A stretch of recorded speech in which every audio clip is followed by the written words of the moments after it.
اگلا سوال ہے، شبان المعظم 1440 ہجری کا دوسرا عشرہ شروع ہو چکا ہے۔ کل 15 شبان کی رات کو ہونے والی شب برات سے متعلق احادیث کو تو آپ ضعیف بلکہ موضوع تک سمجھتے ہیں، جبکہ دوسری طرف آپ آج 15 شبان کے روزے کے بھی قائل ہیں۔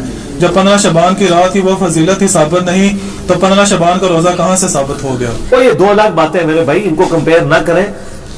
میرا 15 شبان کا روزہ شب برات، اس کے اوپر یوٹیوب پہ کلپ ہے، لاکھوں لوگوں نے، 3 لاکھ سے زیادہ لوگ وہ دیکھ چکے ہیں، آپ جا کے دیکھ لیں۔ میں نے 44 منٹ میں پورا مقدمہ پیش کیا ہے۔ دو الگ چیزوں کو آپس میں کمپیئر کروا کے یعنی ان کو گڑبڑ کرنے کی کوشش نہ کریں۔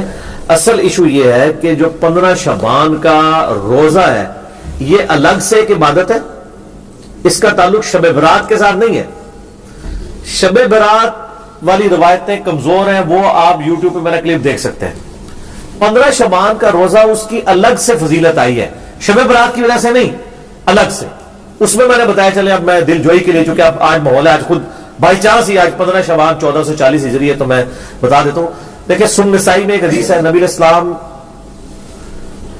شعبان میں کثرت سے روزے رکھا کرتے تھے۔ تو صحابہ نے پوچھا، یا رسول اللہ صلی اللہ علیہ وسلم، آپ جتنے روزے شعبان میں رکھتے ہیں کسی اور مہینے میں اتنے روزے نہیں رکھتے، اس کی کیا وجہ ہے؟ آپ صلی اللہ علیہ وآلہ وسلم نے فرمایا کہ یہ وہ مہینہ ہے کہ جس مہینے میں نامہ اعمال اللہ تعالیٰ کے حضور پیش ہوتے ہیں، اور میری یہ خواہش ہے کہ جب میرا نامہ اعمال اللہ کے حضور پیش ہو تو میں اس وقت روزے کی حالت میں ہوں۔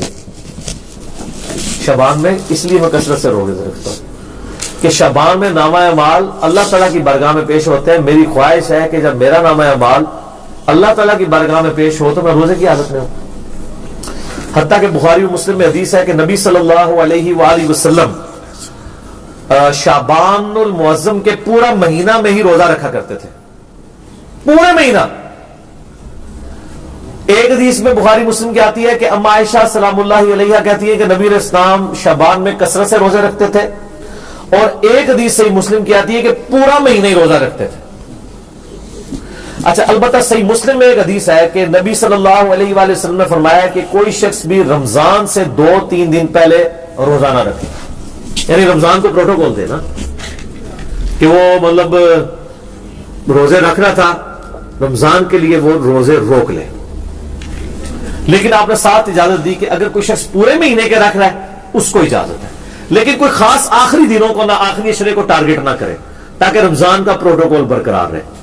جس طرح کہ صحیح مسلم میں حدیث ہے کہ نبی صلی اللہ علیہ وآلہ وسلم جس جگہ پہ آپ نے فرض نماز پڑھی ہے نا، وہاں پر نفلی نماز پڑھنے سے یعنی ترغیب دلاتے تھے کہ نفل کو اس سے ہٹ کے پڑھا جائے تاکہ فرض کا پروٹوکول اپنی جگہ رہے۔ تو ایک حدیث ہے بخاری اور مسلم میں کہ ایک صحابی کہتے ہیں کہ مجھ سے نبی صلی اللہ علیہ وآلہ وسلم نے فرمایا، کیا تم نے سرر شعبان کا روزہ رکھا ہے؟ تو انہوں نے کہا نہیں یا رسول اللہ۔ تو آپ نے فرمایا اب جب شعبان کا مہینہ گزر جائے، رمضان بھی گزر جائے، تو شوال کے مہینے میں تم 2 روزے رکھ لینا۔ تو یہ سرر شعبان کیا ہے؟ یہ سرے کا لفظ اردو میں بھی استعمال ہوتا ہے، سرر عربی میں کہتے ہیں کنارے کو۔ اب اس میں 3 موقف یعنی محدثین کے آتے ہیں کہ اس کنارے سے مراد کیا ہے۔ بعض کہتے ہیں اس سے مراد ہے شعبان کے پہلے عشرے کے روزے، بعض کہتے ہیں کہ اس سے مراد آخری عشرے کے روزے، لیکن آخری کے تو ہو نہیں سکتے کیونکہ نبی اسلام نے آخری عشرے میں روزے رکھنے کی اجازت صرف اس کو دی ہے جو شروع سے رکھ رہا ہو، اسپیشل آخری رکھنے کی۔ تو اس سے تو آپ اسپیشل پوچھ رہے ہیں، تم نے سرر شعبان رکھا ہے، وہ تو فارغ ہو گیا۔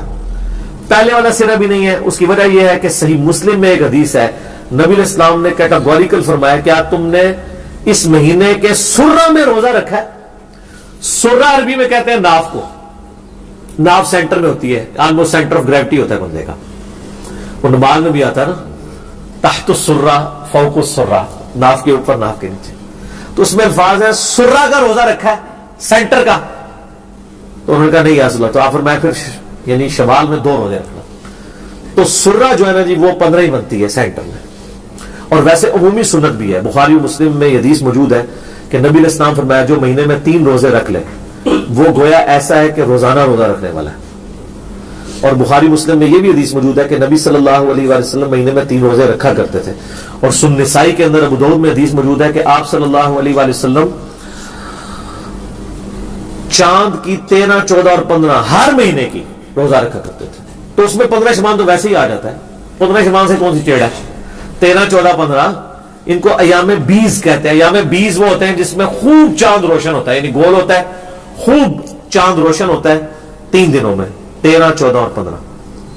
اور بخاری مسلم میں حدیث ہے جو ایام 20 کے روزے رکھتا ہے یا مہینے میں 3 روزے, اس کے علاوہ بھی 3 کی گنتی ایک مہینے میں پوری کر دے, اللہ تعالیٰ اسے پورے سال کے روزوں کا ثواب دیتا ہے. اور اس سے بھی آسان میرے جیسے لوگوں کے لیے وہ صحیح مسلم میں حدیث ہے, ابو داؤد میں, ترمذی میں, نسائی میں, ابن ماجہ میں, یہ 6 اہل سنن کی کتابوں میں بخاری کو چھوڑ کے باقی 5 کتابوں میں حدیث ہے جس نے رمضان کے مہینے کے روزے سارے رکھے, اس کے بعد شوال کے 6 روزے رکھ لیے, اسے پورے سال کے روزوں کا ثواب.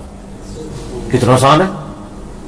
اس میں یہ ضروری نہیں کہ فوراً بعد شروع کرنے ہیں, پورے مہینے میں کسی بھی وقت رکھ لیں, کسی وقت شروع کریں, ٹکڑوں کی فارم میں رکھ لیں, اکٹھے رکھ لیں. اکٹھے رکھنا ذرا آسان ہو جاتا ہے, رمضان کی روٹین بنی ہوتی ہے. تو میری تو کوشش ہوتی ہے کہ عید کے اگلے دن ہی شروع کر دیں, کیونکہ میدا بھی عادی ہوا ہوتا ہے, اس وقت 6 روزوں کا پتہ نہیں چلتا. آپ تھوڑا سا وقفہ ڈال لینا میدے کو, پھر قابو نہیں آتا. تو یہ 6 روزے رکھ کے پورے سال کے روزے اور پوری زندگی کے روزے ہو گئے, ہر سال رکھتے ہیں. تو یہ اللہ نے آسانیاں رکھی ہیں. صحیح مسلم میں حدیث ہے, نبی صلی اللہ علیہ وآلہ وسلم ایک دفعہ فجر کی نماز پڑھ کے, ویسے تو عموماً آپ اشراق کے بعد ہی آتے تھے, ایک دن جلدی آئے اور پھر آپ نے کہیں جانا تھا, چلے گئے, تو کافی سورج بلند ہوا تو آپ واپس آئے. تو آپ نے اپنی بیوی سیدہ جویریہ کو دیکھا کہ مصلی پہ بیٹھی ہے. آپ فرمایا تم صبح سے ابھی تک مصلی پہ بیٹھی ذکر و اذکار کر رہی ہو؟ یا رسول اللہ. آپ فرمایا تم صبح سے بیٹھی ہو نا, اور میں نے ابھی آ کے 4 کلمات 3 دفعہ پڑھے اور تم سے زیادہ ثواب مجھے مل گیا. حسن بڑی بھی سکھا دے. آپ فرمایا سبحان اللہ و بحمدہ عدد خلقہ و رضا نفسہ و زینت عرشہ و مداد کلماتہ. سبحان اللہ و بحمدہ, یہ تو اکٹھا ہو گیا نا ایک.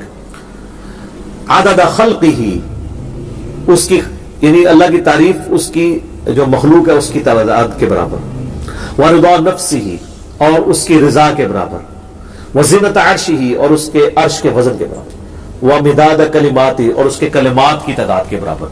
سر وہ کلمات کون گن سکتا ہے؟ وہ سورۃ الکہف, سورہ لقمان پڑھ کے دیکھ لیں کہ اگر سارے زمین کے سمندر سیاہی بن جائیں, سارے درخت کلمے بن جائیں, اور 7 سمندر اور شامل ہو جائیں, تب بھی اللہ کے کلمات نہیں ختم ہوتے. تو اس میں وہی تو کہا کہ وَمِدَادَ كَلِمَاتِ, اللہ کے کلمات کے برابر. تو یہ 3 دفعہ پڑھنا ہے. ہم نے صبح شام کے اذکار میں ڈالا ہوا ہے, تو آپ کو وہ ثواب مل جائے گا. تو یعنی اس حوالے سے 15 شعبان کا روزہ ہے, اس کو شبرات کا روزے سے نہ اٹیچ کریں, وہ میرا آپ کلپ دیکھ لیں. 15 شعبان کا روزہ, شب برات, تو انشاءاللہ آپ کے سامنے حقائق کھل کے سامنے آ جائیں انشاءاللہ. ٹھیک ہو گئی.